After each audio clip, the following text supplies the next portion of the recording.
So we're going to check this video out from All the Smoke. Shawn Kemp gets real about misconceptions and Hall of Fame snub.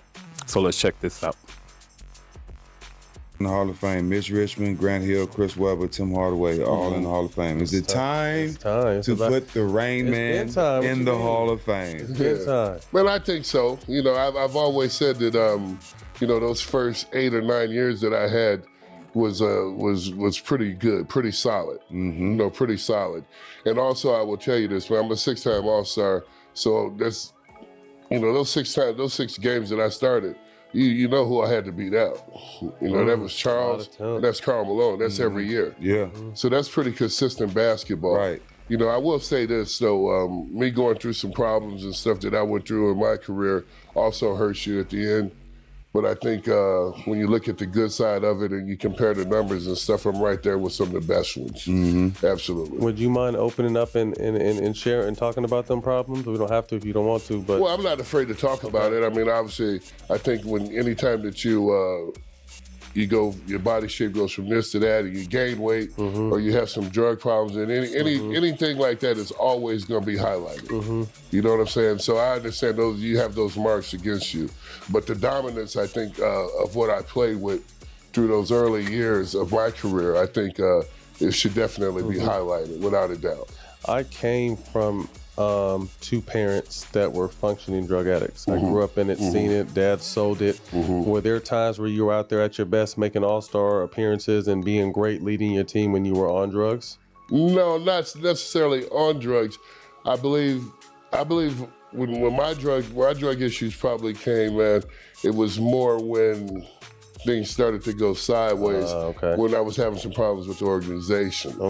So I think, you know, as far as I was concerned, when you put so much into the game of basketball, when you say that you're going to become the best, when you say that you're going to become dominant, it takes a lot of time, man. A lot of effort. Right. And I don't think what people realize, I don't even try to make them realize this, but I will just say this. At the time of playing basketball in the 90s was a very physical sport, man. Right. It wasn't a weak man sport. Only the strong survived. Right. And you know, that's you want to compete at those best levels. So I don't think drugs really came into factor to me until probably when I started to lose. You know, when you start to lose, your life changed. Yeah. You know, so you know, the one thing and I tell you guys, it's the one thing that I kind of regret about back then is that I'll say this is that you know, playing with Gary Payton, we had this great friendship, this great camaraderie, where we won so many games, winning 50, 60 games a year. Sometimes when you start to look at things as far as it's financial, sometimes you put that ahead of what you have chemistry-wise. You know, I tell Gary this all the time, if I could go back and change a few things, both of us would probably work on being with each other, playing with each other a little bit longer than what we did. You guys set the bar. What's the story? So I did voiceovers for this show called Real Stories of Basketball. And it was when they brought old boy in that averaged like 4 points and 2 rebounds in. And McIlvain, yeah. McIlvain. So I did the voiceover for that. See, you talked on it and everything. So I did the voiceover for that. And obviously I was younger when that happened, so I was like, damn, why would he leave? But I read how, you know, they came in, for years don't know, like they came in and gave Jim McIlvain, someone who didn't play, didn't do anything, a bunch of money. Right. This dude led the team in rebounds, scoring to the playoffs, and he was making more than Shawn. So as you at the time, right? So that and maybe some more things, but like I said, that's the kind of what I got from. But I think, you know, to me, it wasn't necessarily about the money. It's more about the respect. Right? Come on, man. Come on, man. It takes great effort. Absolutely. To compete with the best every day, every night. And when you do that consistently for year after year after you need year to be rewarded after year, for that. Yeah, man, absolutely. I think, and I'm just telling you this, when I look at it now, I look at it back and I'll probably, as a young man, you're going through that, you probably take it personally. Yeah. In life and in business, one of the things that you don't do is take things personally. Once you take it personally, it's going to affect not only who you are, but also what you do. And I say, with all due respect, it's hard not to. And in no way do I want people to make it think like you were mad about someone else getting money. That wasn't what I got from it. What it was the respect factor. What you had accomplished with that team, you deserved more than what you were? Well, I think that's what you do when you're a player. Come on, man. You're working for that. That's what those steps. Those are the things that you're working for. And man, I was one of those guys who kind of went in there and was just like, hey, what do I need to do to become, the best? What do I need to do to become one of the highest paid? And I can remember the conversation. The general manager came to me, and he was like, "Well, if you want to be one of the highest paid, then all you gotta do is go out there and outplay Michael Jordan." And I was like, "Okay." Well, a couple years later, we play in the championship, and I look at it as an opportunity. That's an opportunity for me to shine, and it's also an opportunity for you to make more money. Mm-hmm. As they say, I mean, if I could outscore Michael Jordan in this series, then and also play well and help our team achieve what we're trying to achieve, then I'm going to put myself in a pretty good position. Mm-hmm. Well, I played well. I've done those little things. But when it came time for payday, there was no phone call. Mm-hmm. When you lose the series, that's what they do to you sometimes, man.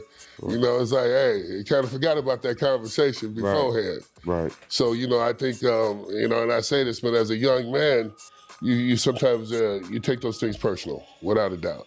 Absolutely. Those same things that you take personal, you sometimes don't take personal, and that's kind of what makes you. That's what kind of drives you. Absolutely. So, there was things that I probably didn't take personal that drove me, but that one right there definitely hurt me. What's the biggest misconception about Shawn Kemp? Biggest misconception is would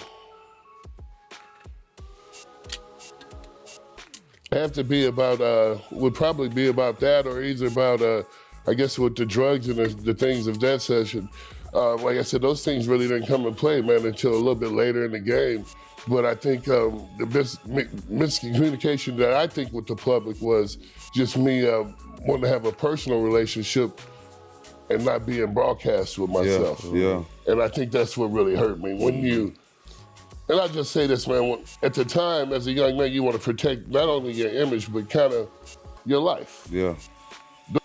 So Shawn Kemp is a 6'10" power forward / center.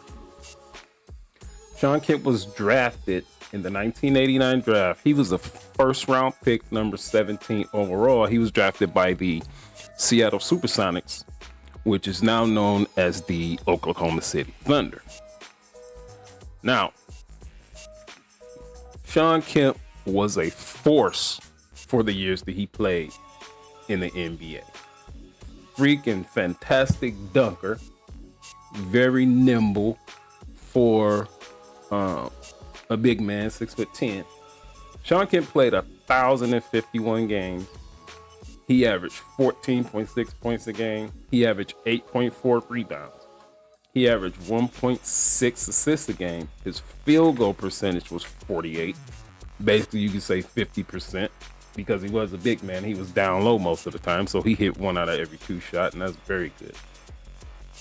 His 3-point percentage was basically non-existent. It was 27.7. And his free throw percentage was 74.1%, which is, that's okay overall. Now, in my opinion, we just gonna go off the numbers, because I don't know every single criteria for the Basketball Hall of Fame. I do know at least one, and this is probably in 90% of the cases, all right, is championship. 90% of the cases, hear that well, because you got Charles Barkley in there, Karl Malone in there, and they never got a championship, so those are the first 2 that come to mind. Just going off the numbers, he is definitely not a Hall of Famer. Now, was he an exciting player to watch? Oh my gosh, go look up some of the highlights. By all means, he was a very exciting player to watch. And if part of the criteria for getting in the Hall of Fame, is it, I'm just guessing, I'm asking, is it changing the rules and the way that big men are used at your position, because back then when he got drafted, big men were normally typical big men. That's why he was a power forward / center. Typically, you're posting up, you're down low. Occasionally, you hit a mid-range jumper, you're dunking, things of that nature. And then you flash forward to today, you got freaking Victor Wembanyama looking like a point guard. What is he, 7'4", 7'6"?